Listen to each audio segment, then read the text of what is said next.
பகடிவதை சித்திரவதையால் தங்களுடைய 21 வயது மகள் தவனீஸ்வரி தங்கியிருந்த ஹாஸ்டலின் 6வது மாடியில் இருந்து கீழே தள்ளிவிடப்பட்டிருக்கலாம் என்று சந்தேகிக்கும் பெற்றோர் லலிதா மற்றும் மோகனன் பெருமாள் போலீஸ் தீர விசாரித்து நியாயம் கிடைக்க வழி செய்ய வேண்டும் என்று கண்ணீருடன் கேட்டுக்கொண்டனர்.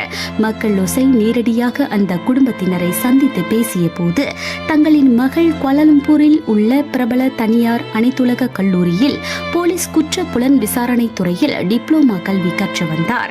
மேலும் பண்டார்பாரு சந்தூலில் உள்ள பங்சாபுரி மாவார் சந்தூல் பிரடானாவில் உள்ள கல்லூரி ஹாஸ்டலில் அவர் தங்கியிருந்தார்.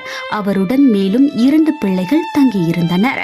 இவர் கடந்த ஜூலை 2ஆம் தேதி தங்கியிருந்த ஹாஸ்டலின் 6வது மாடியில் இருந்து விழுந்து விட்டதாக ஹாஸ்டல் நிர்வாகம் தங்களுக்கு காலை 6:53 மணிக்கு தகவல் அளித்தது. அதே நாளன்று மாலை 4:16 மணியளவில் தங்களின் மகள் இறந்துவிட்டதை கோலாலம்பூர் பெரிய மருத்துவமனை அவசர சிகிச்சை பிரிவு மருத்துவர் உறுதி செய்தார். சவ பரிசோதனை செய்யப்பட்டதில் உயரமான இடத்தில் இருந்து விழுந்ததால் ஏற்பட்ட கடுமையான காயங்களால் அவர் உயிரிழந்தார் என்று உடற்கூறு மருத்துவ நிபுணர் அவரது அறிக்கையில் தெரிவித்துள்ளார் என்று பெற்றோர் தெரிவித்தனர். ஜூலை 2ஆம் தேதி பின்னிரவு 1 மணியளவில் வீடியோ கால் மகளோடு பேசினேன். உதடும் முகமும் வீங்கி இருந்தது.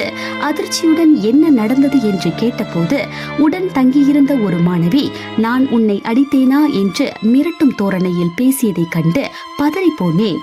அந்த மிரட்டலுக்கு பிறகு மகள் மௌனமாக இருந்தார். அவரிடம் பயம் தெரிந்தது என்று லலிதா மேலும் சொன்னார். என்ன நடந்தது என்பதை போலீஸ் தீர விசாரிக்க வேண்டும்.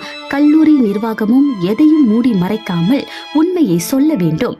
மகளின் அகால மரணத்திற்கு நீதி வேண்டும். போலீஸ் உடை அணிய வேண்டும் என்பது அவளது லட்சியமாக இருந்தது என்று கூறி அழுதனர் பெற்றோர். இந்தியர்களின் இதய குரல் மக்களோசை.